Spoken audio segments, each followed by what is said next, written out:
everybody. This is a new thing I'm doing called the Self-Report Podcast. On this podcast, we have Zomner, who is Finnish, and Trevor, who is Australian. Hey, how's it going? Hello. And I'm Crystal, and I'm from Philadelphia, and we all live in a house in California together. And we're going to talk about the psychological disposition of people with culture and economics and, just upbringing and shit. But really, we're just going to talk shit. So I love economics. I'm in that game. I need that money. I'm not doing any work or nothing. But I love money. Why don't you tell everybody what you're in school for? Oh yeah, I'm in school. I'm in UCLA Extension. I'm doing International Trade and Commerce certificate. I'm studying. I have a previous background in bachelor's in business IT, but I don't have much on business stuff before, and I got an opportunity to study here in America. Got a scholarship. I'm really excited for it. Because it's like a once in a lifetime opportunity, and I was like, yeah, just study and able to learn more stuff, because I graduated 5 years ago, and I just feel like doing some more shit in life. I hated my stuff in the workforce because I got laid off a year ago, a give or take. And then I had to find a new job, and I was like, but I hate finding a new job. I just want to go back to study. And now I'm studying. I've been studying 2 months, and now I feel like I want to go back to work. Studying, I forgot, I had to do actual research, had to work on a group project. Can I just go back to making money? But I took this opportunity as discovering myself, learn more stuff. That's always one of the most important things is going on and learning something new. Thank you, Zomner. Yeah, that's my first self-report. That's good. Proud of you. Thank you, man. I guess we should just talk about the weekend, I guess. I think that would be a good start. So for those of you that don't know, we all met on the internet from going to a little thingy that would happen as a convention. And and then we became really good friends. We're all Scorpios. I don't believe in that stuff, but I believe that that's why we all get along, and we all have very differing perspectives on things, but also very similar worldviews. We're all very introspective, and we're all scholarly intellectuals, yeah, I'm a scholar. if you will. Yeah, I'm a scholar, all right. Yeah. But yeah, I thought it would be cool to do a podcast with two people from two different countries. And then Philadelphia, which might as well be another country, to be honest, from the way I'm treated in California. So yeah, I don't know. But yeah, so anyway, we all met through this little get together, and then we kept together online, and we were hanging out and Discord and whatnot. And so then we moved into hanging out every November, like we had before the pandemic. And then we moved that into 2 trips a year, which were the July trip, which is around Jason and Jeff's birthday, our roommates' friends. And then we did November. And then we started opening that up to bigger and bigger groups of people, because we, haven't seen people. It's been forever. Nobody really knows what to do after the pandemic happened and how to get together and meet old people that they used to hang out with. So we started throwing these parties and these things and these get-together once I got this house. So basically, we had a bunch of people fly from all over. We did one in July, where we went to San Diego. And then we did this one, which we do is always around my birthday and their birthdays. So people fly in and we hang out. So we had one of those. But I'm always trying to find a new way to make it interesting and have everybody have a thing that they do. So I was like, man, how can I throw a play or do something interesting? And I was like, hey, let me start a band to my friend who already was doing music stuff. And so then we started a band. What's the band called? Oh, thank you. Crystal and the Delusions. Definitely not a reference to something else. Definitely not a reference to anything else or inspired by anything else. Completely original thing. So we did that, and we just did a bunch of covers because we don't have time to make we don't have time to make new songs, frankly, because I came up with the idea while I was really bored in Philadelphia. And I just texted him hey, do you think we could do this? And then it became a thing in 2 weeks. And then I was able to do it. And then I didn't get back here until like a month before the show, I would say, like, and then so we just went right into practicing and right into doing all this stuff. And I learned so much. Like, I already was kind of into the music industry earlier on in life. I used to do stuff in New York. And so going back into this as hard as I did out of nowhere with two people I've not like necessarily worked with, super on hands with, was kind of wild, but it worked out and it went really well. And then we had like the big party, and I think you guys should talk about the party. It was great. Yeah, good time. I mean, I wanted to say for the Friday stuff, like, absolutely awesome work in such a short time that you managed to like pull that off. Like big thumbs up. Like absolutely like fantastic. The gig was great. I mean, you guys were great. The other bands who were there, should we? Yeah, we can shout them out. It was go ahead. You just see if you remember. The only ones I remember is the Lonely Figs. They're my new favorite band. Like, I love their vibe. I love like the shoegazy vibe they have. I was you guys saw me. I was. You were having a great time. Yeah, it was. Also dressed up for Halloween. Yeah, we dressed up. They looked like inmates from Arkham Asylum, basically. Yeah. Well, they were from Holes. The oh yeah, the Shia Holes, LaBeouf. Yeah, that's what they were. Yeah, I love Holes. I remember reading the book. Never mind. Yeah. Don't worry. So who else played? Then we had it was Julius Vox, and it was A.D. Jurado, which is just our friend Abe, and my bandmate as well. And then it was Rose, I don't, and that's Emily. She's another friend. Very Great. Amazing. Yeah, I was so blown away by her and her music because like she has like on Spotify and everything, but her costume went with her new single, which is like a marionette thing, and she had it's called Poison, isn't it? Yeah. Look at that on Spotify. It's very good. It's a single, and she had like this thing that came out of her back that was like it was a marionette thing. But to me, the whole entire time I was looking at her, I'm like, that's like the thing from Death Stranding that does like. That's what I kept thinking of. I didn't think about a marionette at all the whole time. I mean, there are strands. I mean, the strings, strands. Yeah, she's just a Death Stranding character, to be honest. I thought it was like there's a Digimon, Puppetmon. I was thinking about that, like. I think of anytime I see a marionette, I just think of Thunderbirds, so it's really Oh, hard. hell yeah. But I feel like, you can't talk to Americans about Thunderbirds because it's so, like, removed from, Yeah, I mean, it's Commonwealth culture, but I mean, we had, I was too young for that, but I've seen those, every pictures. Saturday morning, Anyway, back to the bands. Yeah, back to Friday. It was really cool. Everybody who agreed to do it with me had to have some level of, like, psychosis to have agreed to do it. I mean, I think it's just great that you got that many people just to work around in such a short span of time. I think it's just like the energy was great. I think the people involved had a good time. I had a good mood for that place, and that was the first time I've ever been to Koreatown. It was nearby, so it's like in the LA, good area seemed like, and it was a good show. But for the Halloween party that was day after, that went.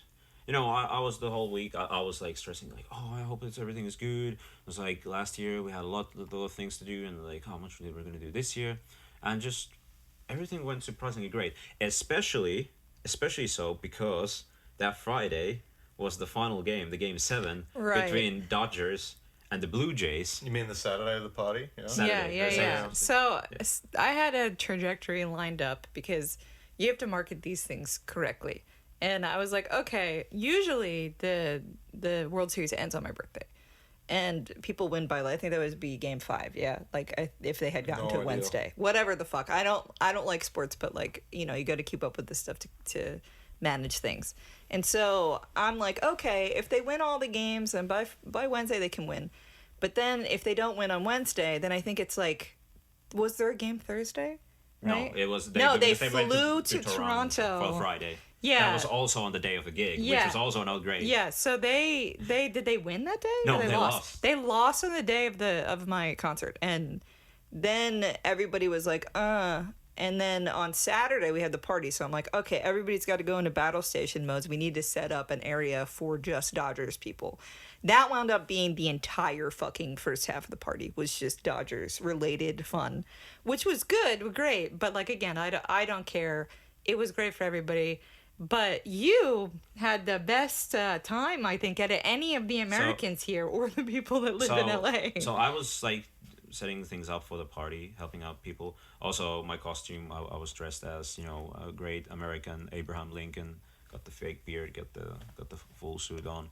So after like I think it was the third inning or something like that, I was watching. It's like, oh, it's still like 1-1 or 2-2. It was like really tight. And I was like, oh, not doing like too much, but I was busy with other stuff. And then I think by the fifth or the sixth inning, I decided to like look out of the game, and then they started to like. As soon as I sat down in like less than 10 minutes, they started like changing the game, and I was like, then they said I was gonna all go. you. Yeah, It was all you. Yeah. As soon as I tried to leave, I was like, you're not gonna leave anything. You're gonna stay there. I was sitting on the ground. I wasn't sitting in a chair or anything. I was just like, they said, okay, sit your ass down, and I'm like, okay, I'm just gonna sit here. I'm gonna watch the game. I'm gonna enjoy it. And by the way, like, I've only watched like baseball, especially Dodgers, for like 2 months. That was my first game I went to in July. We went to see the One Piece event because I love One Piece. Got to see Dodgers, got to see them like collab with One Piece. It was amazing. Ever since that, I've been a Dodgers fan.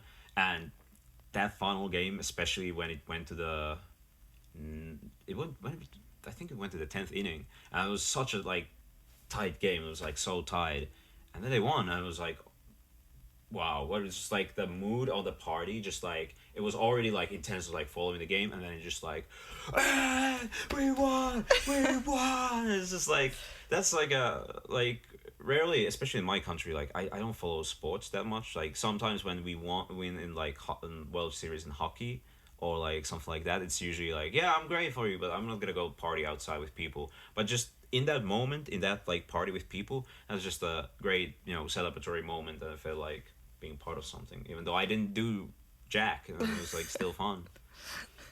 Yeah, good times. Yeah, everyone was very happy, and you guys immediately went into "I Love LA." Yeah, oh yeah, singing that, and I think that set the tone for the whole rest of the party. Yeah. So yeah, we had our friend doing the DJ stuff, and Victor Alicante, shouts out other band member. Thank you, Vic. He's also a DJ. Hire him. And he had the mic over there, and so as soon as Dodgers won, just like our friend Jeff just goes there and is like, play a Randy Newman song immediately. So it's like, yeah, and then we sang it. Then we sang it on the thing. It was fun, great. Just what a wonderful night. And then it just kept going better. I mean, then we started having dancing, music, have a few drinks. That's the usual party stuff. But it's just like great mood, good people around, great food. Yeah, it's just a good time. I don't know what to say. Like, other than I'll say like specific memory or what was one of my favorite parties, moments of the party when our friend Jordan and his wife Rachel walked in, and Jordan he walks into the back thing, and he's holding 2 trays of absolutely amazing like these pumpkin cheesecakes. But they're like he's dressed as Morpheus from Matrix, and he's walking them in between. I lost my mind when I see that. I was like, yeah, it looked very impressive. Yeah, impressed. I was like, thank you, Jordan. That was such a great moment. It's just like that's a fun moment. It's like, yeah, great time. And those, thank you, Rachel, again for those pumpkin pies. Amazing. One of my favorite things been eating. Like, they all are eaten already, so it's all said and done. It's funny whenever anyone brings anything for a party, and then it just gets eviscerated over the next couple of days, any leftovers.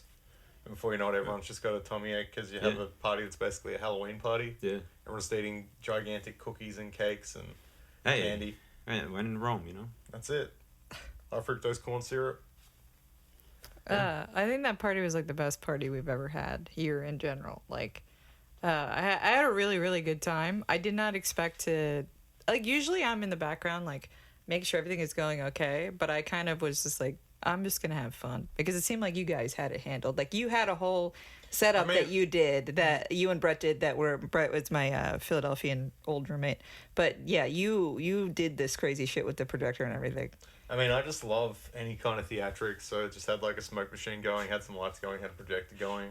That's just, yeah, it's always fun. Just like I used to go to this night in Melbourne, Slow Grind Fever, hosted by this DJ Richie 1250, and like his entire shtick is he just fills the house. It's like a house party. Fills it with fog, just absolute fog in front of you. You can't see like 1 foot in front of you. And I think it's just great for any kind of dance floor or anything like that. You just like absolutely cover in fog. People love it. People dance. People take hits of that smoke machine. Yeah, you shouldn't do that. It's technically vaping, so don't do that. But don't do that. You'll be fine. You'll be fine. Just don't do too much. But like, you know, we had like a projector going straight into it with like horror movie clips playing, projecting onto the side of the house. Just great backyard party vibes. Yeah.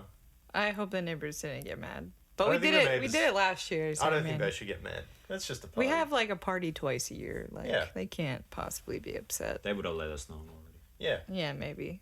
But I thought it was great. It went great. I think I haven't had like an adult party in a long time, if that makes sense. Like, I feel like you call it an adult party, though people think it's something different. Oh, no. Well, you know, it could have been. But, you know, you like, you know, when you go out and you're clubbing essentially in somebody's fucking backyard. Like, because normally lately as you get older, you kind of just like, oh, you want to come over and you want to watch a movie?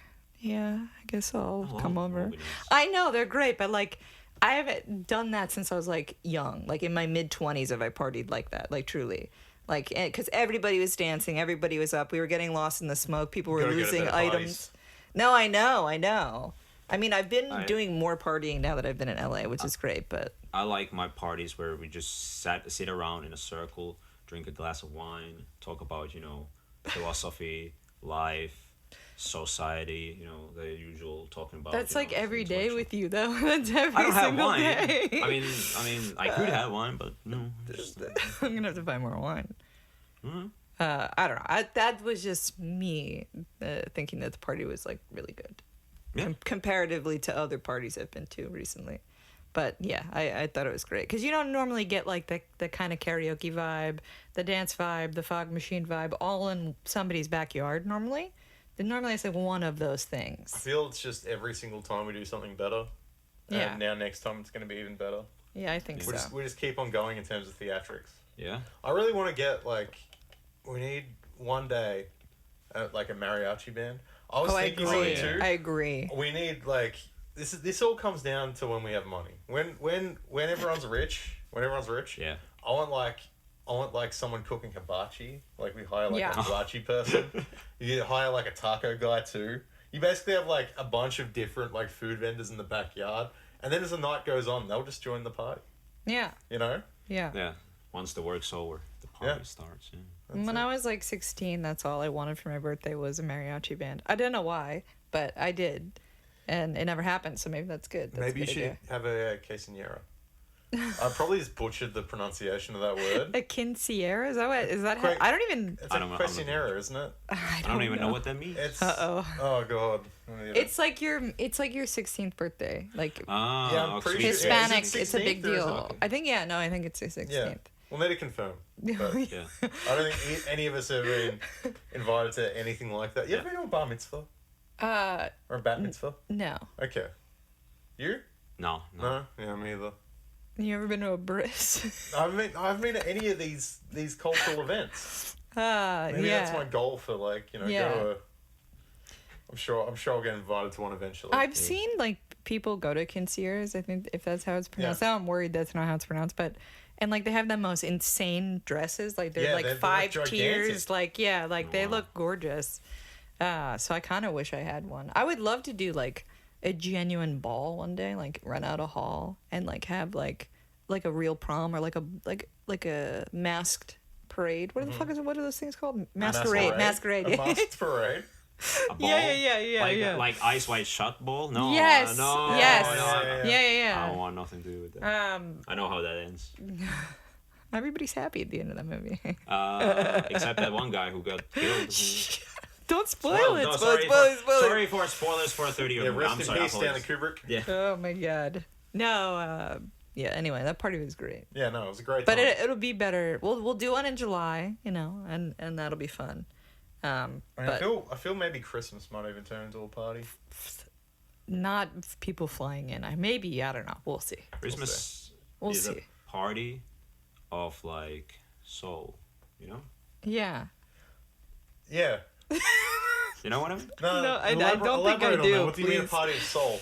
I think it's just like with Halloween, which is not really a thing in my country. I mean, people do like a little bit of trick or treating, but like, and then they have the party. That's like a party. Like that's like just get drunk, dance, listen to music, and just have a good time. Christmas is more about, to me, it's culturally is like, I mean, one could say, if you want to be really syrupy about it, it's like that's the family. It's like you hang around family, but like that's not always has been like the case, and I think it's more about it's the end of the year. You're celebrating, it's it's not New Year's Eve, but you're kind of like this is especially in my country where it's like winter, it's really cold. That's when you get the really good food out of from the cellar or whatever. That's how it used to be. And then you would eat it, and then you celebrate. Wow, it's awful that there's snow and cold outside, but man, is it just like enjoying this moment, enjoying the happiness within. Finnish Christmas is basically let it snow. Is that what you're saying? Sure, I mean that's a bit more sweeter than so. I've tried to put it like, to me, it's more the little bit of flame in the cold darkness of what surrounds you. Maybe it's gonna be different this year because I'm gonna be Christmas here. Make it sound so scary. Yeah, the cold darkness that surrounds you. Yeah, I mean it is dark. It's like it gets 4 p.m. It's like dark. It's darker than here. It's like it depresses you. So that's why you need that kind of like self, inner self like lookout. Yeah. I cannot say it better. But I mean, for you guys, it's like, for me, American Christmas, it's like, oh, look at that Santa Claus. He's drinking Coca-Cola. Yay. Yeah. I mean, I just associate Christmas with getting action figures. That's like the only thing. Oh, yeah, the gifts. I mean, I love gifts during Christmas. Yeah. That's great. Well, you're not getting any this year, I'll tell you. Hey, I've been a good boy. Hey, I love American Christmas and versus like Finnish and Australian Christmas. Like Australian Christmas is one of those things where it's always really hot. It's either really hot or it's somehow really hot. Oh, that's and then right. It rains. Isn't it summer? Yeah, it's summer. Okay, yeah. So it's like just like in the heat of summer. If you have a turkey like lunch or dinner, you're gonna hate it because you don't want to eat that kind of thing on a hot day. And like honestly, the best way you can spend it is like by a pool or the beach or something like that. Sounds and amazing. You're always like the family always like just drinks and has a great time. It's really good. Some Christmas in July shit. Yeah, Great. I don't know. I haven't had proper Christmas here yet because I was in Philadelphia last year, and so I don't actually know what it's like to be here for Christmas yet. Yeah. So I'm excited. I'm excited to know because it kind of has been getting cold here now, which is cool. Like not Philadelphia cold, but like decently chilly, But I like it. Yeah, I absolutely love it. Like, it's like right in the middle of the day. It's like hot enough, like you just enjoy the sun and the heat. But it's like, and then against the evening, it gets cool. But it's not like, oh, I feel cold. Like I'm gonna freeze to death. No, it's just, I love Talk it. about your cold, like the version of cold you experience in Finland. It depends kind of like where you live, but a lot of times it just feels, especially when it's rainy, it's one of the worst feelings possible when you get rain. It's cold and it's like you feel your entire body just freezing. When it's like really cold, when it's like actually snowing, that's fine because then at least you put enough clothes on top of you and you're not gonna get snow on you, so it's like absolutely like fine. I mean, yeah, if you're from Philly, like you know how it is when I don't think that I do. I think your cold is very different compared to what I would know. Okay, sure, but I think it's like if people in my country have a very varying tolerance of like, oh, we had. Okay, I'm not gonna say the degrees because I'm not gonna confuse the audience with Celsius and Fahrenheit because I can't do the math on my head. But like when it's like really really cold, people are gonna say like, oh, I can do it. I just have enough clothes. But it's like when it's like not cold enough, like it's like freezing that it's snowing, but it's still cold enough that there's like rain or like enough humidity in the air. Then that's kind of coldness like that gets under your skin for a lot of people. I get it. Like I've only just recently experienced snow, and I would take snow any day over like a really disgusting cold day where it's raining and you cannot escape the rain. Because at least snow, like it hits you, and you can kind of brush it off because it's still like so cold, as opposed to like any kind of like cold and wet where it will just like saturate you, make you feel absolutely horrible. It's the worst. 100%. Rain at Disney. How do we feel? It's not designed for rain, so it's just it's miserable, but you have to make the most of it. We've been at Disney a while when it's rained this past year. I I like the amount of stories we have about like rain, and like it just absolutely kills everyone. Yeah. It's terrible. Yeah. Like, we watched a family get into, like, a really big fight, and they stormed out of the park screaming. We were sitting right behind them, and, like, the parents had just had enough. The kid starts crying, and the parents just start going at each other. We're just like, this is great to watch. This is, like, the happiest place on earth. What do you do in that situation? You just have to be there. I mean, we usually try to stay, unless it's, like, too miserable and all the rides close or whatever. But, like, I think it's miserable. I can't... It depends on the day how I feel about rain, especially at Disney. If there's any chance of it stopping, then it's normally stay. If it's just going to keep going all day and the park is already flooded, because that park is not made for rain. Like, all the walkways flood. Well, most places in California are not made for rain, really. Yeah. Like, no one dresses for Disney with, like, oh, I'm going to wear, like, waterproof boots. So, like, you're walking around in sneakers, for example. Yeah. And, like, then your sneakers and your socks get absolutely saturated. Like, everything just becomes horrible. Like, the clothes that you're wearing just get saturated. There isn't actually a lot of places where if you are undercover, then you're getting blasted by AC, which will then, like, kill you because you're then so cold. Yeah. It's the worst. But have you ever been to Disney World in the rain? Oh, I don't remember if it rained. I don't think it did. I don't think I've ever been to, like, Disney World in the rain, but, like, I've seen videos of it. And, like, that looks miserable because then you have, like Florida, like, thunderstorm rain. And everyone just gets absolutely soaked. And then you're just stuck there for the rest of the day because it's so hard to get out. Florida just seems miserable in general. Florida, I only visited for, like, once for a week. And thank God it was in May. It was, like, it wasn't really the hottest season. But, like, it just felt like... the mornings when you just see the humidity up is just like crazy to me. Like, just so much humidity, it like gets into everything. Like, I was thinking, like, I didn't hear any rain going in. It's like all the windows are like all the grass and everything. It's like how much is it? And then you look it up. It's like 98%. It's like, that's crazy. Oh, like, humidity is horrible. I hate humidity. Yeah, agreed. That's why I like California. Less humidity. It's all that desert heat. It's just like, love it. Why I had such a strong reaction to you talking about going to Disney, I recently found... It's now just going to turn into Disney nerd chat, but on the app they've recently updated how many times you've used your pass in the past year. Oh. And I'm at 52. Wow. So that's like a visit a week, basically, in terms of average of, like, that literally my pass. is, yeah. But I'm not sure if it scans in for, like, both parks or not, but that's crazy. I've been to Disney 52 times in a year. You got your money's worth out of it. Exactly. So that's what it's all about. I think, I bought that for you as a birthday present last year, the pass. I mean, that was a bit from everyone. Yeah. It was really my good. idea. Like, I just feel, if there's anyone to get their money's worth out of it, it's me. I haven't even rode everything yet. Wait, really? Yeah. What have you missed? I've never been on the Astro Orbiter. Never been on Dumbo. Oh, that's like a little kid's ride, though. Like, I can understand that. I've never been on Dumbo. I've never been on the pirate ship, the Columbia. Oh, wow. Yeah. So, those are all things for me to do.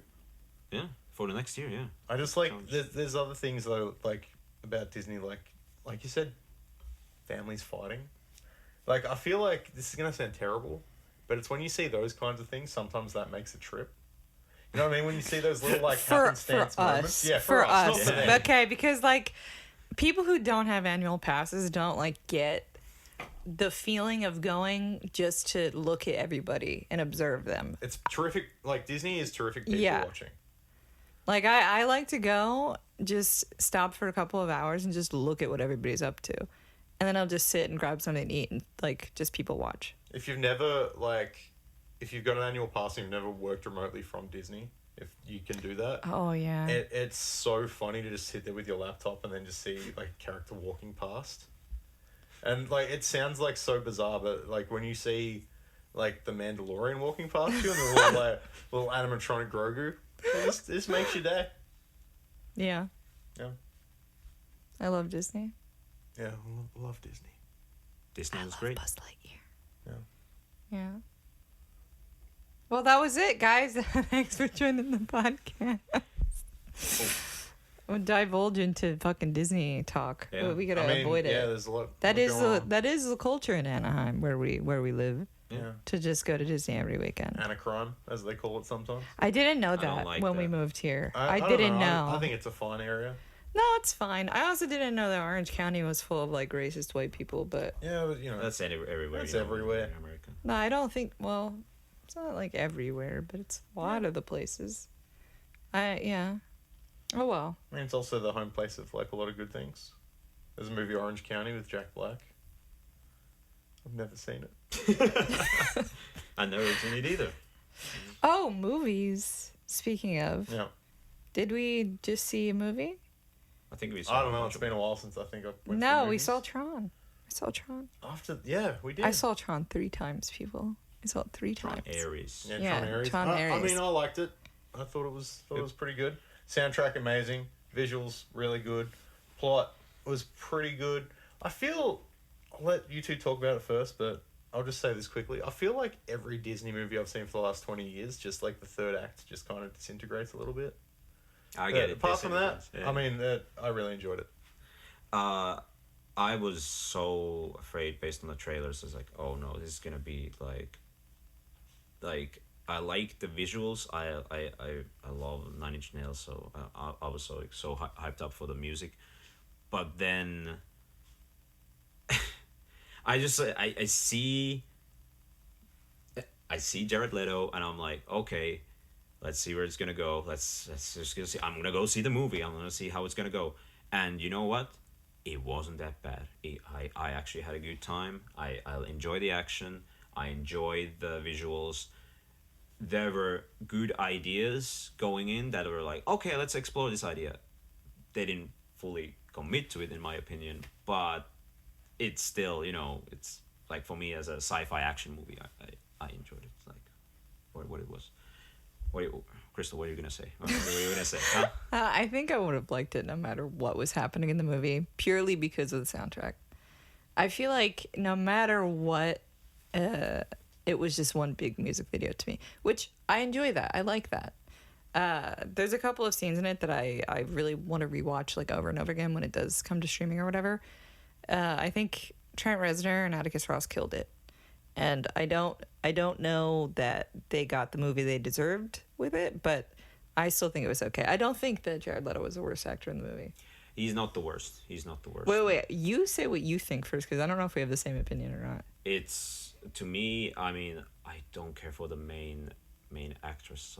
I like her plot was just like, Okay, just okay. like it starts all right, and then it just does. I didn't feel for her like journey of like I don't want to spoil the whole thing, but just like the emotional connection, which is one of the big things. One of the big themes is like the machine and the human, and like learning, like having this like connection, and these two worlds colliding. And I think on an idea level that's interesting, but what they actually did with it is just no, they didn't feel it. They didn't feel it. Like they should have gone more into it, and they just didn't. I kind of agree with you a little bit, and I'm gonna get into that more. But I think Evan Peters was the problem.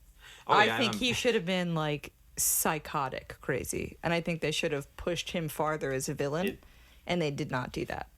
Like, and this now boils down to my main issue with the movie, which is the casting direction. Which I don't know if that was the director, the casting director, or just like whoever the fuck was in charge of anything, but one of them did not push any of the actors hard enough to get that emotion, as you were saying, out. Because for me, it definitely could have been better. Like Jared Leto's character is essentially a robot. Like he's not supposed to have emotions. He's not supposed to be like crying and having all this intense stuff going on acting wise.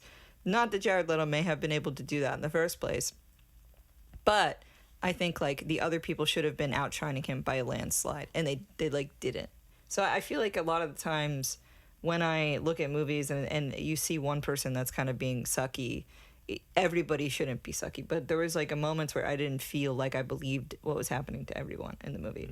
Although the lady who played Athena, She was great. She killed it. Like, she's an Acolyte too. She was one of the moms in Acolyte, which she was really good in that as well. But she was fantastic, and she outshined everyone in the entire movie, and that made it for me a little bit more. However, like, I get it. There's also this like remote possibility that because Jared Leto was on that set, everyone was like, we don't really want to try here, which I would believe that, you know, I've heard things. But, like, you know, I wished it just had a little more of a fair shot, I suppose.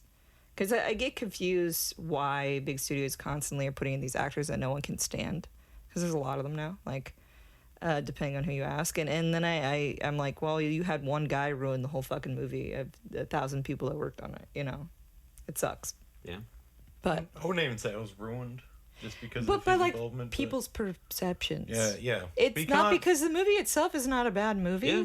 It's the going into it thinking it's going to be bad. You can never help people's perceptions, though. That's the thing. No, you like- can't. And I think that was like my biggest problem with the way that people were talking about it was like they already went in bad faith. And I can't do that. Like, no matter what I'm going into, I refuse to go into anything with bad faith. No matter how much I hate a director, an actor, or whatever, like, I just cannot. I got to go in with zero, like, expectation one way or the other. I think that's why I enjoyed so many movies so much. Yeah, I think just so go for in, me I just too. go with nothing. If a movie looks pretty, I'm happy. That's pretty Yeah, much it. real And this simple. movie did look pretty. Oh, yeah, the Like- special effects were, like, fucking I insane. mean, can I talk about actual like scenes in the movie? Yeah, you feel it's long yeah. enough? That scene where like they portray Dillinger hacking into Yeah. Encom Yeah. was like so cool. The way they did that, where like it was just such a cool visual representation of it, where it works so well with Tron. In every other movie, you see someone hacking. It's you know someone in a chair typing really fast. Everything is just about like that and showing some kind of wizardry with that.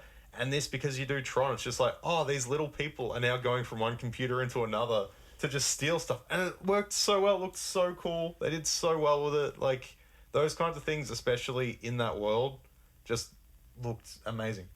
Cyberpunk as hell. Yeah, it was, I love yeah. it. Yeah. And- Also, what's his name? Fuck. I was gonna say Dominic Monaghan, but that's the wrong person. which The one? fuck's the dude from Shameless and the Star Wars show, or the Star Wars game, was just like in the movie. he was definitely had a bigger role, and they had to cut him down because he was in it for about 4 seconds. Yeah, Forgot his name.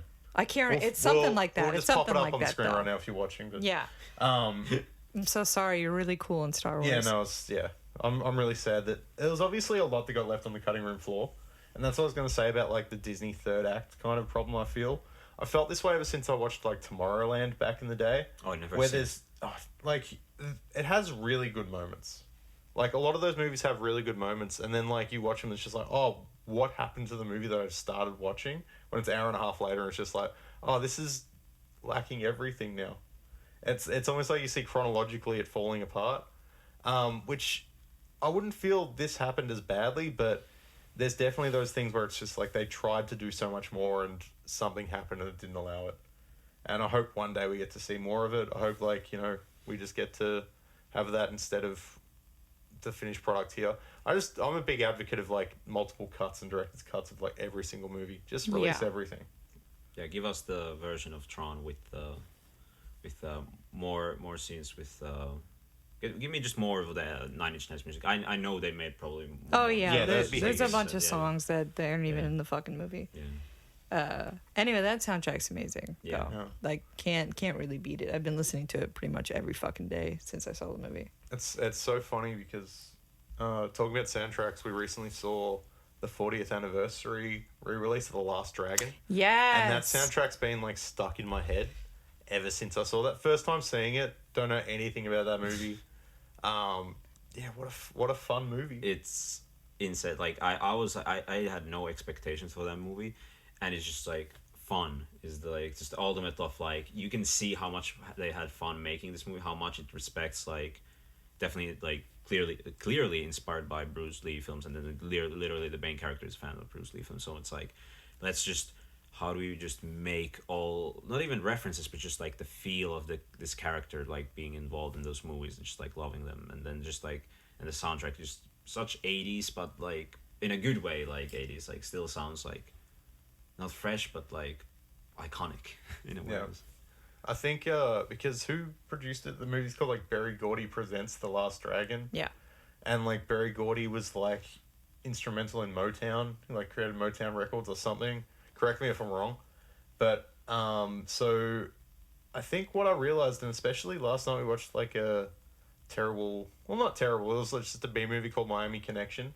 And I feel that something's lost is like this real intertwining of like movies with the music that goes with them and kind of like wedging them into each other in that way. And especially like with 1980s movies in that way, it's such an MTV-esque vibe of just like, oh, here's the video show, here's this, here's that, here's music videos thrown in, here's like the popular music of the day. Here's the band that we're gonna push out. Exactly, yeah. Like, Here's our industry plan.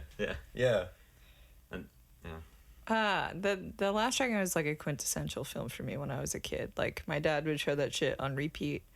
I would run around as a little kid and be like, "Who's the master?" Like all the time. So it was really cool to show you guys that.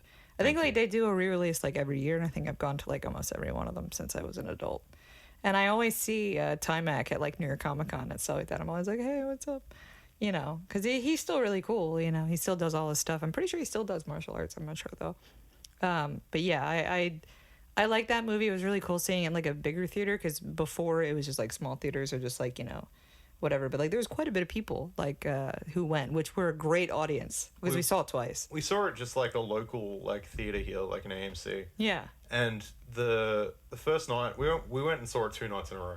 But the first night it was absolutely packed because like everyone was like, "Oh, 40th anniversary of Last Dragon, got to get to that." And they showed it like the second night, it was like basically empty. Both nights though, like terrific. I think like the audience vibe of the first night though, like really made it, because any comedy that they were laughing at, like especially like 80s movies, sometimes people just laugh at like the schlock of it. Yeah. And I feel with this they were laughing with the movie, and because the movie is genuinely funny at parts, like there's some really funny parts in it where like I feel if anything else from that time would have like fallen straight on its face, or it just would have be seen as like ironically funny years later. But yeah, it was really good. It was really funny. The main character in that, like a lot of psychology people who like that movie, which is like 4 of us, we often talk about like how Bruce Leroy is on the spectrum potentially, and that's why he speaks different, he does different, like he's just completely acting like Bruce Lee in every facet, like doing the whole fake it till you make it kind of thing. And like being scripted and stuff like that. And that's why he's not good with girls or flirting or anything like that. So when the love interest stuff happens, I really love watching that scene where she's like trying so desperately to hit on him, and he just does not understand anything she's saying. And it's really, really cute. And you don't really see that a lot in movies, especially ones like that where, you know, it's mostly about action, but she's like a huge movie star, pop star, like, you know, she's all these famous things. And who was it? It was Vanity, wasn't it? Yeah. I love her. She's so beautiful. But yeah, she's like all this famous person that's just into this random guy. And I just think it's so cute, and it's about like a kind of a romance that you don't really see a whole lot of, you know. So I really like that movie a lot. And having the music and her singing, and then the Last Dragon song being like an original song and all that kind of stuff, like adds all this stuff. I love all the 80s stuff, as you were saying, like that incorporates like the bands and like the music part of it, because it was such a big part of the culture back then to have all of that be intertwined in the first place. You know, everybody had a fucking band back then, you know, so it's really cool. Something I'm trying to emulate currently, so I hope I can do that. Right on. Yeah, it just felt like if you were to take Purple Rain or something and just put martial arts into it. That's like, a take. That was the kind of vibe of it. It's just like that kind of intertwining of the music and the action in that way. So yeah. Anyway, 4 out of 5. It's a 5 out of 5. Bro. Great movie. I'm not gonna rate it. Great movie. Just put it on your letterboxd. Yeah, it's already on there. I'm not gonna mention my letterbox. Don't worry about it. You know, we did watch the Miami Connection last night, and Yeah. that was. Well, you made us watch Sisu as well, and you should plug Sisu while you're here. Oh yeah, there's this action movie coming out, Sisu Road to Revenge, or if you live in mainland Europe, it's Sisu 2. It's a sequel to this Finnish action movie Sisu, about the guy going on a revenge. First movie, he kills Nazis. The Nazis try to take away his gold. He goes on a revenge, simple as. In this next movie, he's trying to go back to his home place that was he lost during the Finnish-Russian War, continuation war, and now he's trying to get his homestead back, and now he's gonna kill some Russians who are not gonna let his way. So that'll be interesting. I've been every time I see that trailer, I will go like, are guys, are you guys excited for that or what? And then it's like nobody else was just like, nah, it looks good, but like, yeah, but I'm excited. I'm gonna take, you guys. I've been telling all my friends who live here, like, yeah, you should go see it, because I really like that. I mean, it's Finnish culture, it's a Finnish production, so I gotta support it. That's how it is. And it's so funny because it's been out like almost a month beforehand in my country. So I already hear like friends who went to see it. It's like, yeah, it's pretty good action film. So I'm excited. I'm really excited for it. Are there other Finnish produced things that are like popular like that or no? Not really. Like that was the surprising thing, how well it did in America. Usually when like a Finnish movie comes out here, it's like a genre film, like maybe a horror movie or some like I don't, like, the director did a couple of action movies beforehand, but they never like made it, like, to my knowledge, in America. Like, I don't hear anyone talk about them. They are not really that great. I saw them in theaters, but yeah, it's so like great to see, like, okay, like there is apparently a market for it if it's just, if you put certain things in your movie and that people like killing Nazis, and just like, yeah, it's good entertainment. I don't know. It's like I just like I'm just happy for my countrymen, just like being able to make it out there, because I know it's very hard. It's like get your movie out here, and so it's like, or like if you make it, like if you don't have the marketing for it, then it's like nobody heard about it, nobody's seen it. But I played my part for it. I do my part by. You got people going to it. Yeah, that's what matters. I told it to my teacher. Yeah. I told my Monday teacher. He said he was gonna go see it. I'm like so happy for it. You should take him to see it.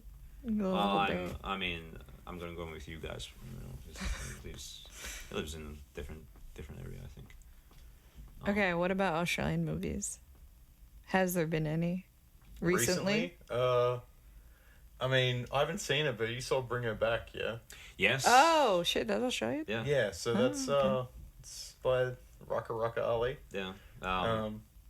The Filippo brothers. Yeah, I mean, terrific directors. Yeah, Started off on YouTube. Yeah. Then just pivoted into a career which is now, I think that was like their third feature film, maybe second.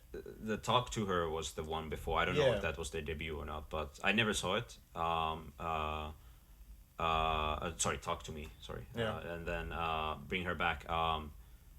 I liked it. I don't want to recommend it because it is a depressing ass movie. It's grim, like, apparently. It's grim. Yeah, it's very grim. There's some like stuff that I was like, oh, like on a visual level, just awful, and then on an emotional level, just like awful, like some real awful stuff. However, that movie was also, it had a couple of scenes. I was the only one laughing at the theater. There was really really funny stuff, like some like they're like dark humor. Are you of, sure like, that it wasn't like, just you thinking it was funny? No, it was clearly on purpose. There's like one specifically scene that goes way too long, and it's on purpose. I definitely can tell that. And then there's one that plays this really dramatic scene, and they play I'm not gonna say it, but they're playing a song that's just like the juxtaposition on that scene is just like it's on purpose. It's made a comedy on purpose. So great movie, cannot recommend it. It's if you like really like gory and depressive horror movies, go see it. Other than that, I don't. I want to know what's so bad to you, so I kind of want to see it. I mean, this was months ago, but we saw Weapons, and you said like, oh, you kept like moving in your chair the whole time. There was some really intense stuff in that movie, just like everything like I'm not gonna say specific, but like the content warning. There was stuff with needles. I hate needle stuff in the movies, and there are like two really bad ones that like just made me wince really bad. But then there's a scene of like, oh, there's actual gore on the screen. I was like, I'm fine with that. That's how does that affect me? That looks really cool. But anything like do with needles, it's just like, no. You were like falling through your chair almost. Like if you could have phased through the floor, you would have. I would have melted there right there and then. Yeah, easy. Yeah, needle shit doesn't bother me because I'm so used to having medical stuff done. It just good for you. It just doesn't faze me at all. But I tried to watch Trainspotting like years ago, and just, like, you know what? That one though, I do. That's different. That's like drug abuse and like all kinds of shit that like the psychological stuff about addiction that I just cannot. But yeah, no, I get that one. No needle movies for me, please. Anyway, but yeah, Bring Her Back. I enjoyed what it was, and didn't we watch? I think there was like another great movie that like I'm missing out. Well, anyway, yeah. I don't remember. There are too many good movies out. Like, Yeah. this is like. I know. We have to go see a whole bunch of them. The fucking Frankenstein movie's out. And what's it? What's the Jesse Plemons new movie? The Yorgos. Begonia. Yeah. Yorgos I don't. Lanthimos. Yeah. Great. But great go- cover. They were doing a screening of that where it was only for bald people. So you could, if you wanted to like go and see the movie early, they would shave your head there. Yeah. That's. Yeah. Why didn't you go? Just scheduling conflict. But it would have been cool. But it was only like a couple of days before it came out, like as a wide release anyway. Yeah, but that's So- probably funny though. Yeah. Next time. I would not have done that, but yeah, I would. I really want to see that. I really like More- Yorgos. I'm probably butchering how you pronounce that, but you know. More bald representation in movies. I like that. I More like more that. just bald representation in general. Like I think it's important. Charlie XCX just married a bald man. Yeah, I think it's very important. that's like the 10th time he's talked about this Yeah. since it happened. This bald guy's staying winning. Yeah. Yeah. I'm not bald, but I'm getting there. Yeah, we'll someday. see, we'll One day. see. Well, maybe one day. Maybe. I mean, look at this. I mean, this doesn't make sense unless. Someone I zoom in mean, on that's that. like just like a widow's peak, though. Okay. Yeah. Well. You know what I mean? Some people just stay rocking like that for I a saw long time. how bad it got with my grandpa from my mom's side, and it's just like, yeah. Now that I know how genetics works, it's like it comes from mom's side. It's like, when I turn 50, it's over. It's alright. By 50, you've already lived a life. That is true. You know. By 50, you're allowed to go bald because you Yeah, have that's nothing it. left to live for. That's it. Happy birthday! Happy birthday! It is our birthday, like this Yeah, week. yeah. You got any plans? School stuff. Oh. Gonna, We'll do something for you, mate. Yeah, we'll watch a movie or something. Yeah. Maybe just watch. Mine's a movie. Veterans Day, so we're gonna be thanking the troops. And they didn't hear it, but I just gave a quick salute. You know, just. I mean, Out of I do respect. I do always find it funny that we just get 48 hours, just you and me. Like that's our birthdays. Yeah, true. It's crazy that like the world has brought us together, Yeah. and really we were born within the same 24 hours. Yeah. Years apart. Yeah. Yeah, out of all the Multiple people, years. out of all the people in the world, and just like the connection Yeah. on that level of yeah, that's crazy. You know? Yeah. I was born, what, like 10 days before you guys? Like I can't 11? do- I can't do math. It would be, if I was the 29th, there's a 31st, it would be 29, 30, It's like 2 31. weeks. Yeah, some amount of time like Yeah. that. Enough of Like 2 weeks, yeah. So Yeah. I was gonna do like how many? Because wait, yours turns is around- Wednesday, yeah? Yeah, this one. Yeah, so I was Yeah, born it's 2 2 weeks weeks before you. yeah. Yeah. Exactly. I was gonna count like, okay, how many solar turns it's been, and where's the like Earth The positions fireworks on are the- going off at Is that Disney what right that now. is? Yeah. I Yeah, thought it was like people taking their bins out. no. Like I don't know if the mics can pick it up. But I'm just like hearing the explosions happen. Disney yeah. fireworks. Love it. From my Love yard, it. if you go outside, you can literally watch the fireworks from here, and I it's love it. really awesome. It's why we picked this place. We're big Disney heads. If you didn't Yeah, figure that yeah. out, I might sneak into Disney on my birthday. We'll see how I go. you should. I might. I love it. I'm not gonna go, but I'm happy for you. I love Disney as well, but. I might force you though. Oh, if you force me for your birthday. Actually, I mean, no. Actually, I don't think they'll line up because you don't have school because it's Veterans Day. Yeah, Yeah, Tuesday. I don't have to. Yeah. It's interesting how holidays work here for schools. Yeah, I mean, I learned about it just like in school about the federal holidays, and just like they talk about it. And what really surprised me, like we talk about Christmas. I thought Christmas is the biggest holiday. No. Like no, it's Thanksgiving. Thanksgiving. Yeah. That's what's crazy is like from our perspective, like I always thought Thanksgiving was like for you and me Easter. Easter's Yeah. like our Thanksgiving. Yeah. It's Yeah. like another big kind of thing where people get Long together. weekend. Long weekend kind of thing. You guys go off for Thanksgiving. Yeah, You guys are so excited Well- for Thanksgiving. Yeah, well, that's when we eat like shit and then just buy stuff. That's like all we do. I don't That's get the it. American way. Buy things. Yeah, go see your families and whatnot, and like that's like they already. I saw like a news article. Like I don't remember what the numbers were, but I was just like, yeah, estimates like this Thanksgiving is gonna be like. Probably one of the worst ones because things that Oh, you don't say. For reasons that I might not even get into it right now, but it's gonna be tough because there's a lot of people are traveling, and that's Tell you what, it's gonna be planes, trains, and automobiles. I love trains. John Candy.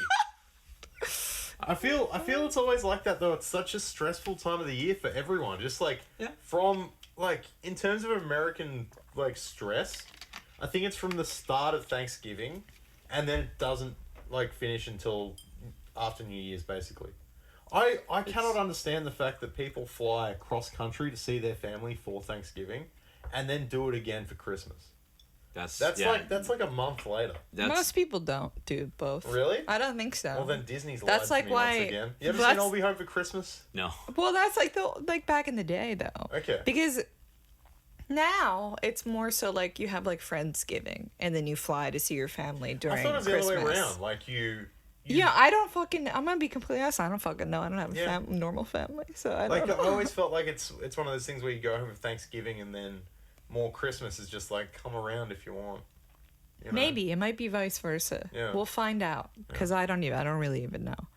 I don't have enough friends who live like until recently. I haven't observed the culture of not living near your family. Now everyone I know doesn't live near their family, so it's like, oh, I'll get to see. But yeah, it's definitely interesting. I would say, I don't know, I don't really give a fuck about Thanksgiving at all. Like, I enjoy the kinds of food that you have on Thanksgiving. Knowing the history of Thanksgiving, I don't really care about celebrating it. I do like Black Friday, though. I will celebrate the shit out of Black Friday because I love to buy things, so that's just me. We need to take this man to an American buffet, either for Thanksgiving or another thing. Like Golden Corral or, what's the other one called? Oh, yeah. What's the Old other Country one? Buffet or some shit. Yeah, Country Buffet. Oh, yeah. boy. Like it's been years. I've only once gone to an American buffet. That was like when I was in Florida, like 8 years ago. And like, yeah, I've always heard stuff about like how big it is, but it's like a sight to behold. It's like, for me, like everything. Like, I mean, it's always the cliche to say, but like everything in America is big. Like you go like as a tourist, when you first time go to a Walmart, it's like, wow, what? It's so like the huge aisles and you have everything here. It's like crazy. And then it's just like, and then you go to, I'm just like, I've been to a big buffets in my country, but like I cannot even imagine like what Golden Corral is. So sure, I'll go to a Golden Corral. You're gonna get so sick. Yeah. Oh yeah, I gotta have my value. He's gonna like fall for the buying a drink. Well, how much is a buffet? Like $20, 25? Yeah, like about $23. Yeah, so I'd say for Thanksgiving. Yeah, so I have to eat at least like get like at least like 3 more refills. So like besides the first food, plate, yeah. And then you got dessert. Yeah. Oh yeah, you gotta have the dessert at a buffet. Do they have like a chocolate fondue or something Yes. like that? Yeah, they they got like a do. mousse. Oh. They got like a soft serve machine. Oh, I love the soft serve machine at the buffets. Yeah. They got the ham like just on ready, Oh. like you just get slices. Oh, of did they ham. slice it? I want to hear. Yeah. Oh my! I never Was there had that like in my a life. buffet chain in Finland? Was there like somewhere you could go for a buffet? What was it called? There's Rax. Rax? Rax buffet is Okay. the big one. Me and my friends used to go like get wings in there. They had like different types of pizzas, and then you had sometimes some weird pizzas. Like I remember seeing a pizza with marshmallows on it. I would tell my Dessert pizza. Whoa! Yeah, dessert pizzas I are would good. tell that to my friends, and they wouldn't believe me. That it was there, and then they tried Somebody to go. make me that. No, for have you Thanksgiving. never had a Nutella pizza? No. Yeah, that's a real Nutella, thing. yeah, Nutella pizzas are really good. Yeah. It's basically like, imagine a crepe, but it's like Nutella, you know, it's great. Yeah, You can do really I good want things. that. Or like an apple pie pizza I've had. I've never had. I've had some wild pizzas. I've had like a butter chicken pizza. That was Whoa. great. Fuck. Because it's like, that works No, really it well. sounds like you have way better pizza than here.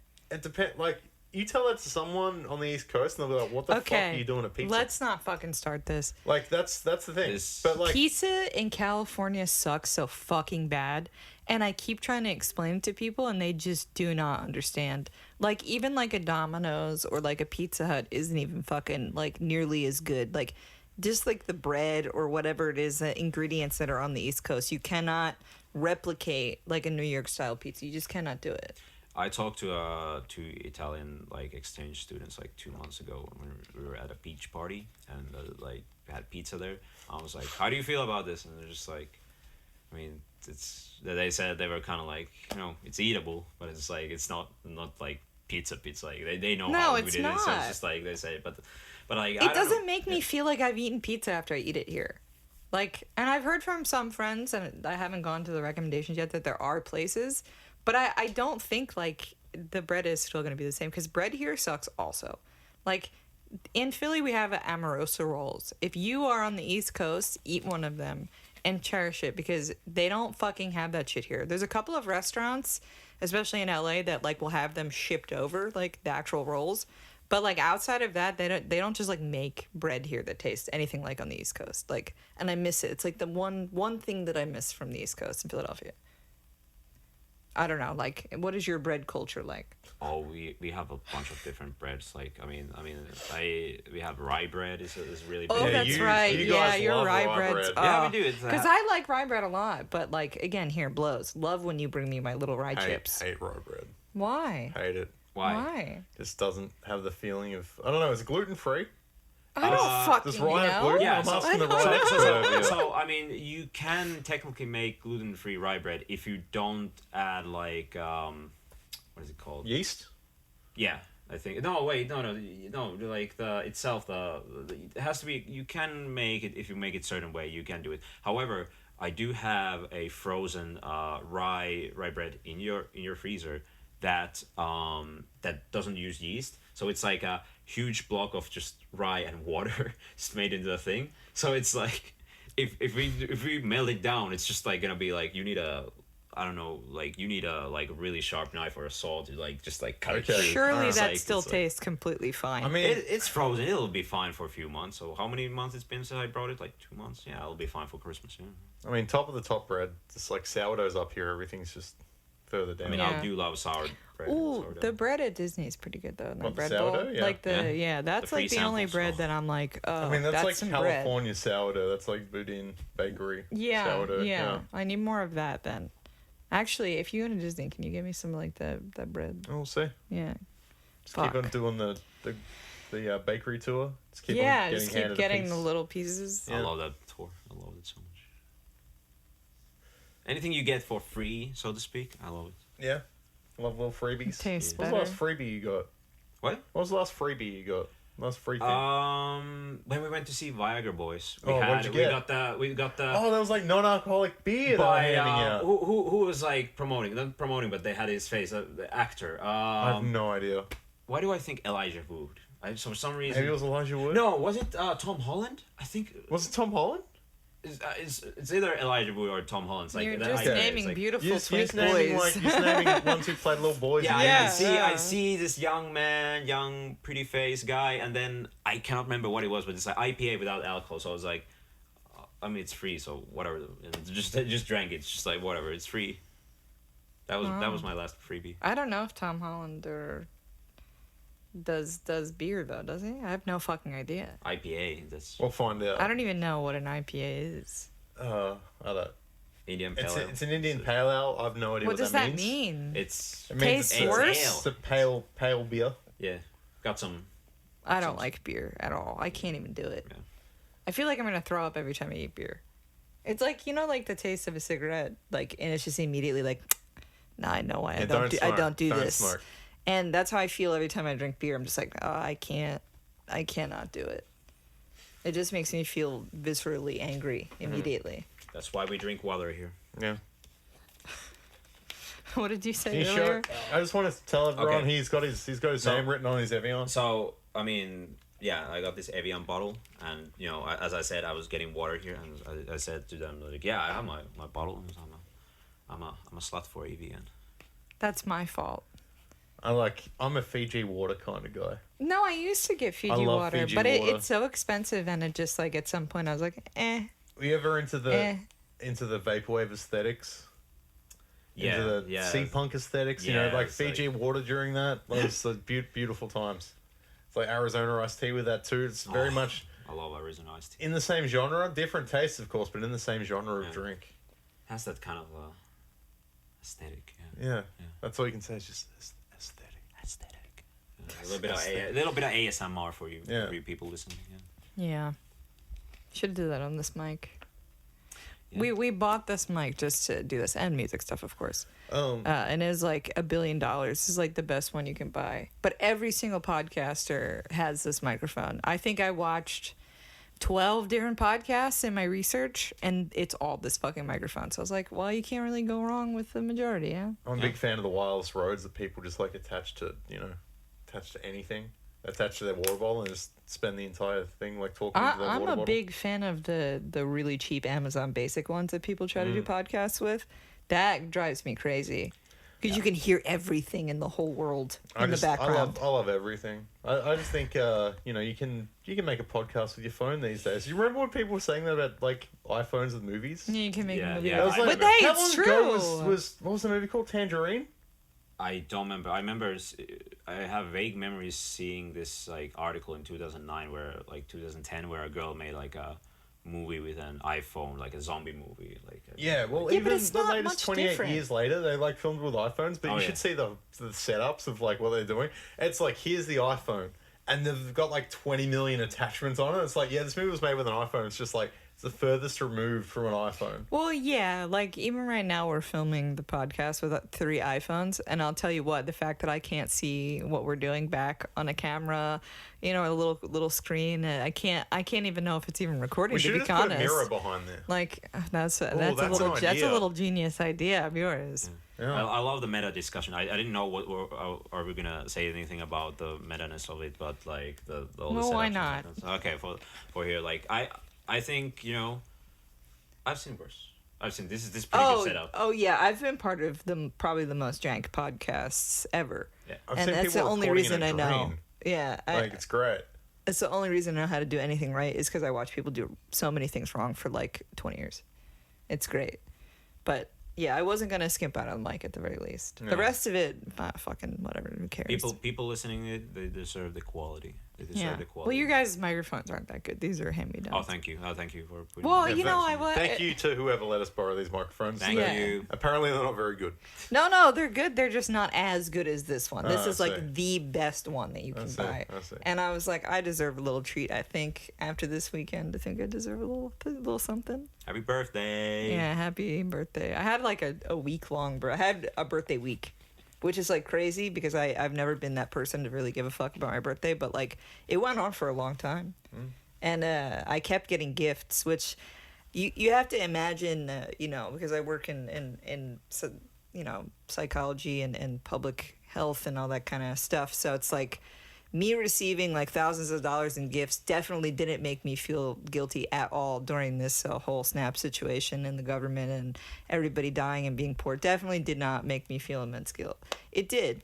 It's crazy. I'm super thankful, of course, but like our one friend, Sam, he works at Sideshow Collectibles. He always drops on me random things. He'll get like, the statues left over from like, oh, this was at the convention floor for like a week and it's like got a broken thing, like it's a claw's broken off Wolverine or something like that, and then so he'll be like, oh, do you want it? And I'll be like, yeah, of course I fucking do, because let's not think that when I owned my own statues, they weren't all broken by my own hand or like an animal or just anything, a roommate, just they all were broken. So it's not much different for me owning one that was like used than owning the ones that I had before. So,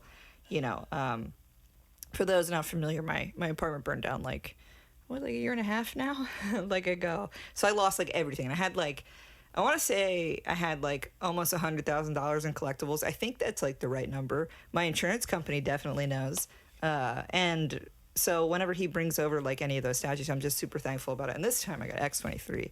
I haven't opened it yet because I just frankly have not had the time, but I'm very excited. And it's like her right before she becomes like Wolverine. So like it's in the neat costume where she's kind of like ramping up to that, the yellow and black one, so I'm excited. But also thank you for getting it for me. I will unbox it. But like that's like my third one that he's gotten me. The first one was Cyclops when I got for my birthday last year, and that one was cool. It went with the Jean Grey one that I used to have, and that's like one of the only statues that I really, really want back because it's her in the 90s thing, but the base of it is like the pink psionic stuff that's kind of like alluding to the Phoenix Fire at the same time, and it's like on some snow and shit, and they're fighting Sabretooth. So it'd be really cool to have that one back.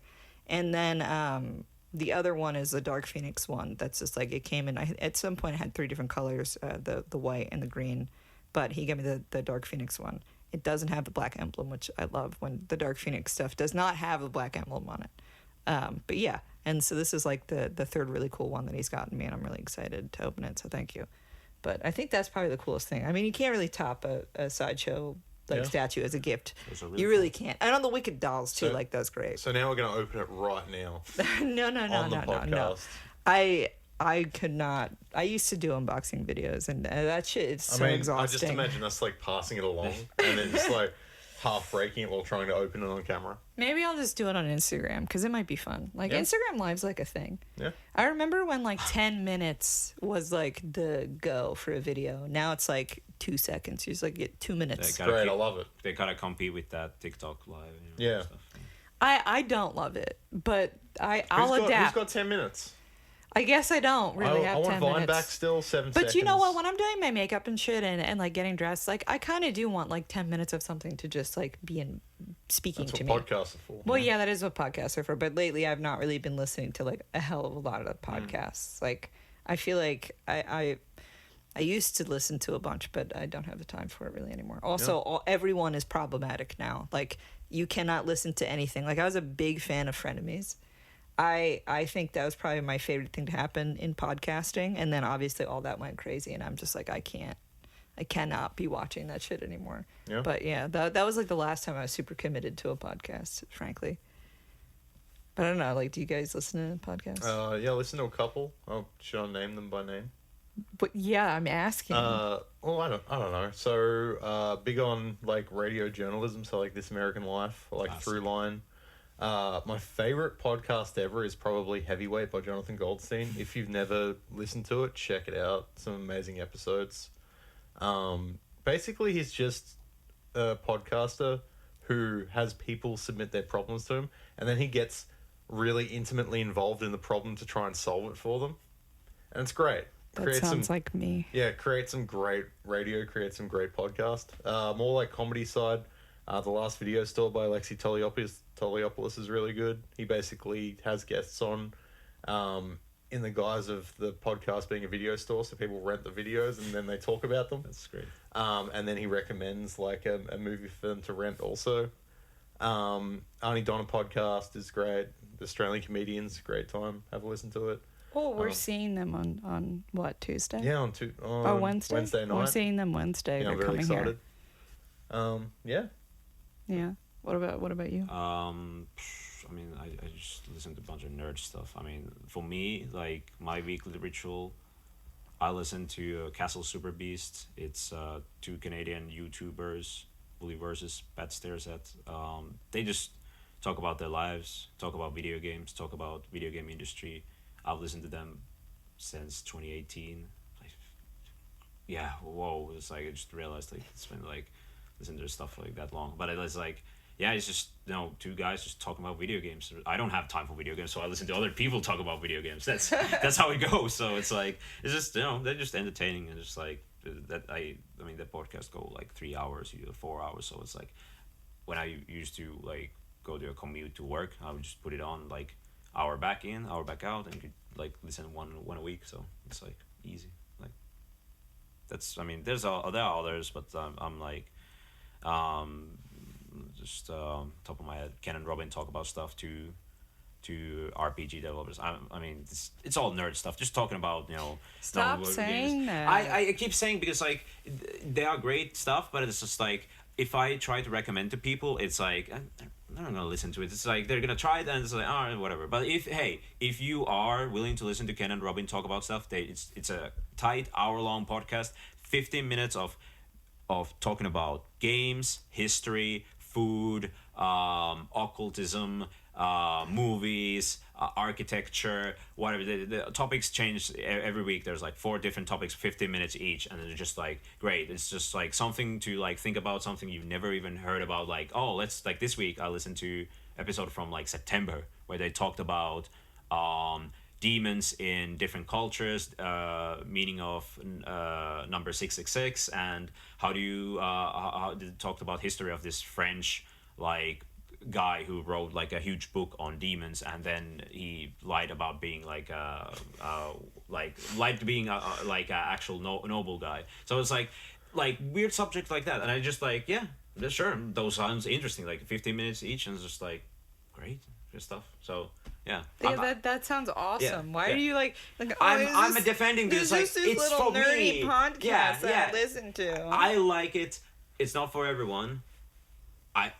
That's why I'm defensive It's about it. because I was like, oh, there's terrific radio journalism. Is like, oh, Yeah. I just like nerd shit. Yeah, nerd shit that listened by like maybe like 200 people, but I mean, I'm sure that more people listen to them, and you know what? They should be listened by more people. So yeah. Check out Ken and Robin talk about stuff. They're great. I'll just say quickly too, just because you were talking about like random topics, there is a podcast to listen to. It's actually from one of the people who's in Auntie Donna, called the Mission Zach podcast. I love when you play. Oh, music. you showed me an episode of this. He's been loving it while I've been driving, and sometimes places.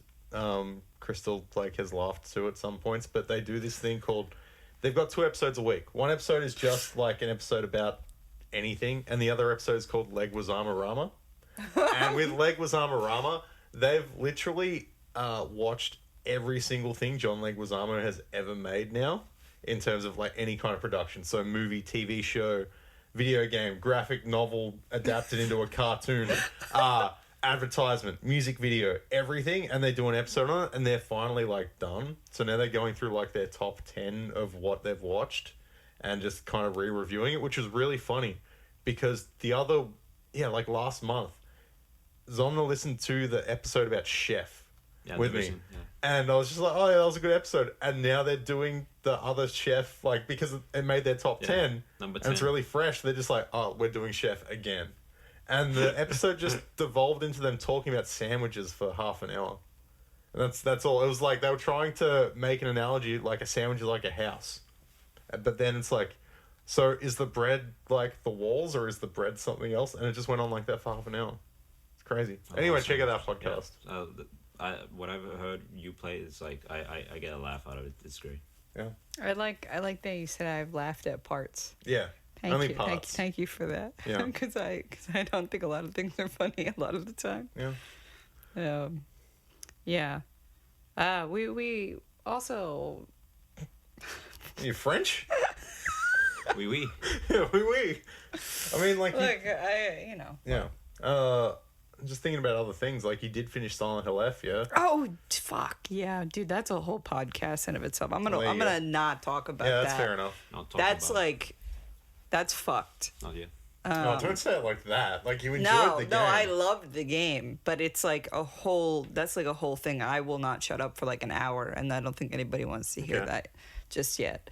But I did like it. I think I haven't put a lot of time out to play games in a really long time. Because I've just been constantly very busy. Behind on Fortnite, all of us. Yeah, I remember my life when I could, like, just get up at night, hang out with you guys, and play Fortnite, and that was it. That was like the most important thing that I had going on that day. And sometimes, actually, you know what? I don't really miss it at all. I don't miss playing video games. I don't. Like, I really don't. As I've grown up, like, how much time, like, I've talked to both of you about this before. The amount of time I've playing Dota 2, the amount of time spent on that, it's like, for me, League. I could have learnt a language. No, yeah. I spent over like 2,500 hours in Dota 2, I think. Yeah. That's a year of work time. That's like 40 hours a week kind of vibe. I could have done something.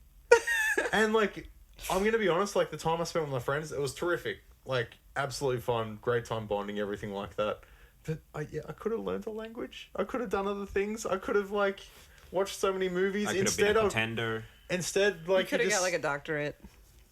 No, I feel I'm not that committed to that. But man, but like when time. you're 56 minutes into a Dota 2 game of Spectre and you're losing, and then it's just like, and now you're thinking back on that now and how many of those you had. Yeah. It's very much like, I could have learnt a fucking language. I could have like done something with this time. I could have learnt a trade. I had a friends group that when they would get done work every day, everybody would hop online and just play League of Legends till they went to bed. Like, it would be like 5, 6 p.m., everybody gets online, immediately on League until like midnight, and that was every fucking day of our lives for like over a year. And like, it's fun while it happens. You're so into it, and you're so like stuck in that universe. Every time I talk about games like this, it feels like you're talking about someone who used to smoke, and it's just like, fuck, it was fun though, wasn't it? Yeah, I mean, I think Nah. about it sometimes. I mean, I'm like, I think about Dota 2 all the time, and I'm just like, maybe I should just install sometimes Dota 2. I see Timo or Misfortune, and I'm just like, if only I just had like a couple of minutes. I Yeah, could just that's the play thing, real like, I quick. just- Just real quick. Yeah, like that's how I feel. Like I feel that you're a bit more spoiled now with League because you have like shows and media and everything like that. That's Dota true. 2 got like a series on Netflix weirdly, and I don't think anyone watched it. Oh yeah. And like Yeah. you don't get exist. anything else. Yeah. So that's really all I've got. I just have my memories of Troll Warlord, and that's about it. Yeah. Yeah. I tried to get you to play League for a long time. I mean, you did. Yeah, And you I were pretty I basically alright. just played the equivalent character whose name is Trundle, who's Yeah, a troll Trundle. with axes also. So it's just like great time. Yeah. But that's it. Never I- again. I've had my ups and downs with League, and last time I played, I remembered why I don't play that game. Exactly. again. It's just like there's something that it activates on my brain. It activates that like I want to play another game to win, and that then you lose and you keep losing. The tilt is real, and then you just get upset, and you're just like, you don't need to be upset. You can just enjoy life and not play this fucking game. You Just could go like- for a walk. I- You could see I- a bird. Yeah. I don't think I ever like got upset about it, but my friends would get upset when Yeah. we would lose, and they would be so angry. And I know that I wasn't very good at the game because I'm not good at that kind of stuff. So like it would always come down to if Crystal just wasn't playing with us, then we would have beat the game. And it's like, oh, okay, I guess I just won't play anymore. It became sad, Yeah, of course, but that's not. That entire aspect isn't fun though. Like, Yeah. No, I just wanted to especially play like with your people. friends being pitted against each other. Like, I remember, I knew someone and they got into Dota 2, and I saw their entire personality change while they were playing that game. From like a really like I know who you're talking about. from like the nicest person, and they get in the game and it's just like I've never heard this person be so aggressive in my life. Yeah. And No, they it were just- happens. And that's the thing. It's just like I feel it's like with any team-based dynamic video game like that too. In a way where like if you're playing a competitive sport in the same way, it doesn't happen because that person's right in front of you, as opposed to they're hiding Yeah. behind a computer screen where you're abstracted from them. So like it's like the Overwatch syndrome and everything like that too. It's just kind of gets hard. Overwatch syndrome? Yeah. And Yeah. it's even worse. I think someone said recently, like League specifically, and it happens in Dota as well. One of the worst version of that is just like when you're so mad, and you're so mad at your team, even though I cannot even say it's your fault or other one, or your own fault. It's you just get so mad and you start feeding the other team. You just like that the absolute like. I've never done that. I've seen that happen. I've seen it. It I've is- seen like absolute meltdowns. Yeah. Yes, and the chat messages you get after it's absolutely delicious though. From like no, it's from a conflict standpoint, like it is absolutely like terrific to watch. But like you just know, it's like when you see a car accident happening in real time and you can't do anything to stop it, but there is no one getting actually harmed, so it's more fun. That's it. But It's like, very similar to psychology of sports, like, and how you're a sports fan. Yeah. And your whole mood rides or dies on whether or not your team wins. Yeah. And a League game, a Dota game, a Fortnite game will do that. And you know what? Marvel Well- Legends has got to be it now that I think about it. The worst thing is when it Or not happens Marvel in- Legends. What the fuck is it called? Rivals. Rivals. Yeah, that's the pretty whole much the 5 same. minutes I've played that because Jean Grey's in it, but nothing else. Yeah. Well, it's worse when it happens in single player games. Like when There's I was- only no one else to blame but yourself. Yeah. unless you got people watching you play those games. Yeah. I was once trying to beat like Oh, I Resident know. Evil Oh, 8. Oh. And, of course, I knew you were gonna bring it up. I knew the second you're well, like, as soon as you said like that about getting so frustrated at the game, I had to bring it up. Mm-hmm. But like, so I was right at the end of the game trying to beat it, and Zomner was watching me play, and it was just I was so frustrated, and I kept on dying. So I was like, I think you just have to go to bed.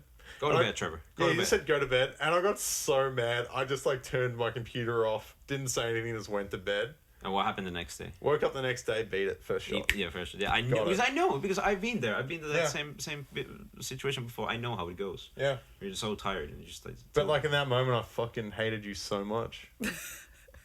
Like how dare you tell me that I needed absolutely logical sleep? I remember getting a text like that night of him being like, I'm so fucking angry at Zomner. How dare he tell me to go to bed? Who does he think that he is?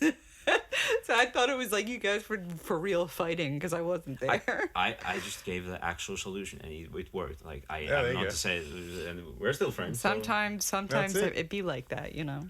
Sometimes you can tell your friends to go to bed. You ever told a child to go to bed and they're like, I'm not tired?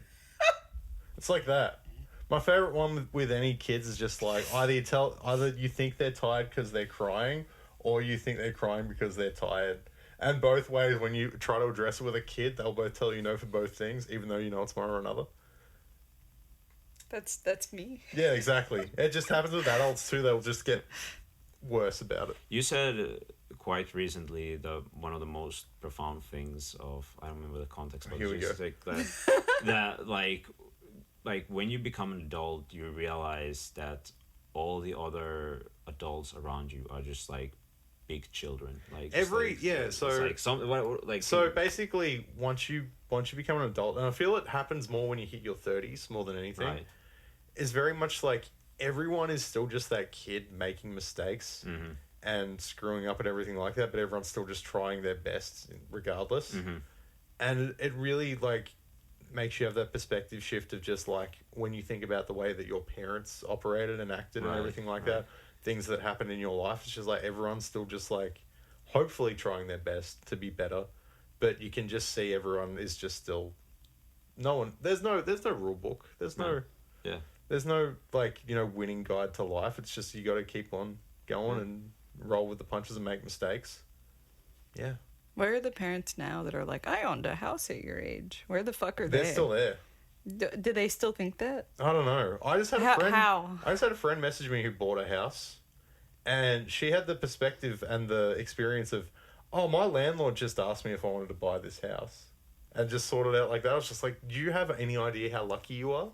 It's insane. We're going to talk about every week the social, psychological implications that different countries and different economic statuses and different childhood experiences and all that mumbo jumbo impacts us as people, and the differences and the international, what was the word? International what? Cross-cultural discussions about a lot of topics, especially regarding media. So I have some beginner questions. Ooh. And I'm going to ask them to every guest, but I'll ask them to you guys first. The first question is, what is your favorite thing about yourself? Trevor, you go ahead. I think it's just my sunny disposition most of the time. I try my best to just keep things positive, try to keep happy. I think that's really what I try to, basically my favorite thing about myself. I think for me, my favorite thing about myself, I always try to do new things, try to like go with the flow, go onward and experience new stuff, and that's why I think a lot of cool things have happened in my life, just like checking out, and here I am in America. Wow. For me, I guess my favorite thing is how versatile I am. How like what's that word? Like I'm adaptable. I adapt very fast. I like that a lot. Okay, now we get on the harder one. What is your least favorite thing about yourselves?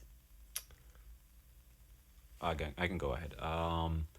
For myself, it's I overthink a lot of stuff. There's like so many, like when a situation brings itself and I think about what should I do, and then it can turn like I start to think even the minuscule, non-meaningless things, and it just like snowballs from there. Even though I just go with the flow. You should just keep it simple, just move on, and we'll see how it happens. Or sometimes I'm not even doing the simple thing and just like go with the more complicated stuff, and then I just get myself more into trouble. But hey, I'm trying to learn away from that. Personally, for me, I'm gonna steal your answer a little bit because I overthink, but it then falls into like rumination and those kinds of things. So that's probably a big one for me too. Just the feeling when it comes to when you're lacking control, I feel, and then you try and get into a place where you can control things, overthink, those kinds of things. I think, everyone has a lot of work to do on themselves, and I'm definitely falling into that camp. So it's all about me just trying to improve the things that I feel less favorable about myself for and go from there. Mine is that I'm not perfect at everything immediately, and I don't have the best everything immediately. I am a very much perfectionist. Being someone who learns very quickly, and observes things the way that I do, the fact that I can't immediately go and do what I want, or like be the best at like an instrument or singing or whatever, anything I've been up to recently, like I actually have to like try really hard to do everything. It bothers me a lot. And then when I go and I do it, like even like, you know, at the concert and everything like that, it feels like, oh, I could have done better. And I'm so hard on myself. And it creates this like barrier for me to not want to keep trying. And then I get all depressed and shit. And then I'm like, oh, I hate everything I've ever worked on. And then I want to delete it all, which I have done before. And then it's like, oh, fuck, actually, that was pretty good. Like, I'll do, like, I'd look at it like a year later and I'll be like, oh, I fucked up. I could have just, like, kept going. But because it's not perfect, I overly judge myself. But yeah, I would say that. Okay. The last question is, what is something that you wish the world would understand about you more? I think for myself, well, I come from a very different culture, so I always get a lot of questions about that. So, but like sometimes, like I think this is a tough one. I gotta say, I think just have to take one. There's I think for a lot of times people think due to my like even though I'm like open, go with the flow, like I might be a bit more like I think sometimes my actions can be interpreted as rude, and sometimes it is rude. Sometimes I just do shit and it's just like I'm right there with you, brother. But sometimes it's just like, no, that's just how I culturally like grown, and just like and it just might be, sometimes it's like I can say it's just ESL. I can like convey sometimes my thoughts very well in English, but sometimes it's just like I mean, I like to keep it to myself to a degree, and so it's like it's nothing against people. It's just like I like to socialize and with stuff, but sometimes it's just like, oh, if you don't understand it, then I don't mean to like bail out on you, but like nothing nothing personal. But it's just like sometimes it just happens, you know. I could come up with something better, but yeah, I'll think about it. But yeah, I'll go with that now. Just like it's my social reservedness sometimes. For me personally, I think I consider myself like a very spontaneous and a very like adventurous person, and it kind of clashes with the way I normally fall into friendships and groups like that, where I normally have to be a very responsible and on person in regards to that. So I kind of wish at times people would understand that I can also have a time when I can turn off and be rambunctious and fun. So it's something I struggle with a bit. So yeah. Party boy. That's good.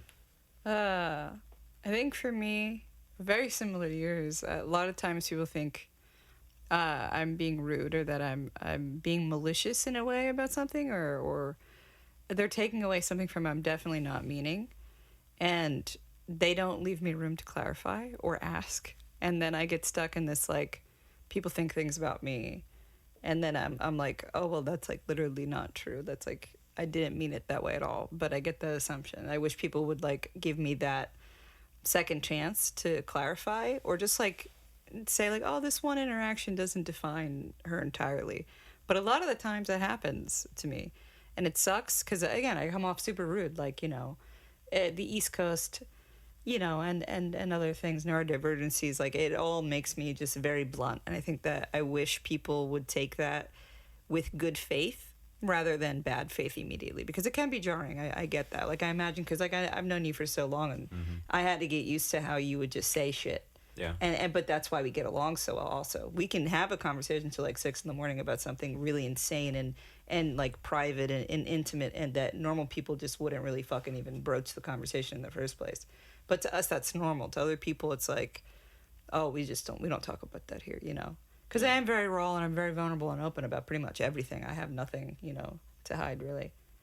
But I think like the main point of what we want to do here is to make a space where people can be vulnerable and talk about these things. And we're going to ask every single guest that comes on these questions. And that's it.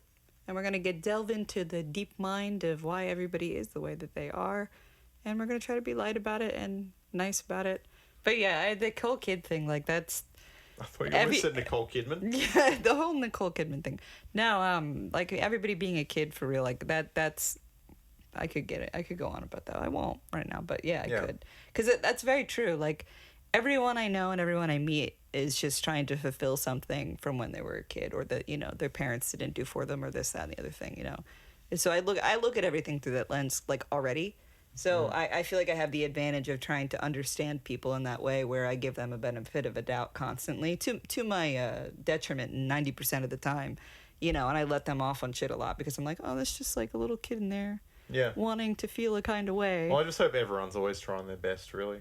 That's really what it comes down to. And you know what? And that's what we're going to end the podcast on, is we really just hope everybody's always trying their best. Yeah.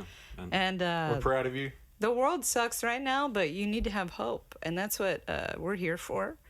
If anybody ever needs anything, you know, I'm here. Reach out to me. All our handles will be in there. We help people. That's like our whole thing that we do. So, you know, just reach out. We'll help. We like to give hope. That's the point of this podcast also, is to talk about cultural things and what is it, like fucking international differences between us all. Different views on stuff. Yeah, and try to find a common ground that brings us together and gives us hope, and not things that make us angry and scream at each other. Yeah, we're not going to play Dota 2. Oh, maybe we should play Dota 2 on the podcast sometime. If I ever make money off this podcast, that'll be a goal, is to play Dota 2 together or League together. And then people get to watch it and they take added bets. so many new champions or heroes in that game. I can't go back in. No, I'm good. I don't even think I remember how to play Dota. But yeah, you know what? Have a good one. We'll be back next week. We will actually interview somebody. It'll be Abraham A.D. Jurado, my bandmate, and he's going to talk about probably Jack White, because that's all he knows how to talk about. But yeah, we'll be interviewing more people and talking about stuff, and it's going to be really cool. But welcome to the Self-Report Podcast. Welcome. Hope you like it. See ya. Bye-bye.